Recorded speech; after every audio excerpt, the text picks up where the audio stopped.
নমস্কাৰ। পোনপ্ৰথমে মই পুৰক বিগ ৰয়েল পল্ট্ৰি ফাৰ্মৰ পৰা সকলোলৈকে আন্তৰিক শুভেচ্ছা জ্ঞাপন কৰিলোঁ। আজি মই আপোনালোকৰ আগত আৰেয়াৰ মুৰ্গী সম্পৰ্কে কিছু কথা ক'বলৈ ওলাইছোঁ। বহুতে মোক ফোন কৰি সোধে বোলে আৰেয়াৰ মুৰ্গী কি, ইয়াক যদি আমি প্ৰতিপালন কৰোঁ লাভ হ'বনে নাই। গতিকে লোকচান হোৱাৰ কোনো প্ৰশ্নই নাহে, কাৰণ আৰেয়াৰ মুৰ্গী হ'ল এটা উন্নত মানৰ ব্ৰিড হয়। ইয়াৰ সম্পূৰ্ণ নাম হ'ল ৰ'ড আইচলেণ্ড ৰেড।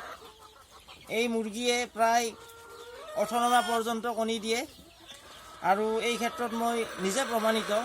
মই প্ৰথমতে আনিছিলোঁ 50 পিচ, তাৰপিছত আনিলোঁ মই 100 পিচ, মোৰ টোটেল হ'ল 150 পিচ।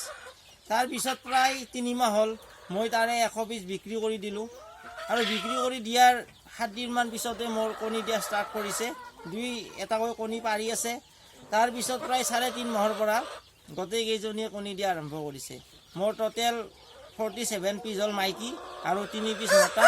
তাৰে 47 পিচ প্ৰায় 3 মাহৰ পৰাই এতিয়ালৈকে কণ্টিনিউ কণী পাৰি আছে। আৰু আৰেয়াৰ মুৰ্গীৰ এটা প্লাছ পইণ্ট হ'ল এই মুৰ্গীয়ে উমনি লোৱাৰ চেষ্টা নকৰে, ই একেৰাহে কণ্টিনিউ কণী দিয়ে থাকে। গতিকে আপোনালোকে যদি আৰেয়াৰ মুৰ্গী প্ৰতিপালন কৰিব বিচাৰে, ইয়াত আপোনালোকৰ লাভেই হ'ব। আৰু এই মুৰ্গী বিশেষকৈ আধাৰৰ ইমান খৰচা নাই। ই ধান দিয়ে, চাউল দিয়ে, যিকোনো বস্তু দিলে ই খায় বা ই ঘাঁহজাতীয় বস্তুও খায় এই বস্তু আৰেয়াৰ মুৰ্গীয়ে। গতিকে চাওক আপোনালোকে আৰেয়াৰ মুৰ্গীবিলাক এবাৰ চাই লওক। এইবিলাক হ'ল মোৰ আৰেয়াৰ মুৰ্গী, এইবিলাক হ'ল আৰেয়াৰ মুৰ্গী, এইবিলাক হ'ল আৰেয়াৰ মুৰ্গী। এইবিলাকৰ নাম হ'ল ৰ'ড আইচলেণ্ড ৰেড। ইয়াৰ ওজন প্ৰায় 1 কেজিৰ পৰা 2.5 কেজিৰ ভিতৰত হ'ব মাইকীবিলাকৰ ওজন।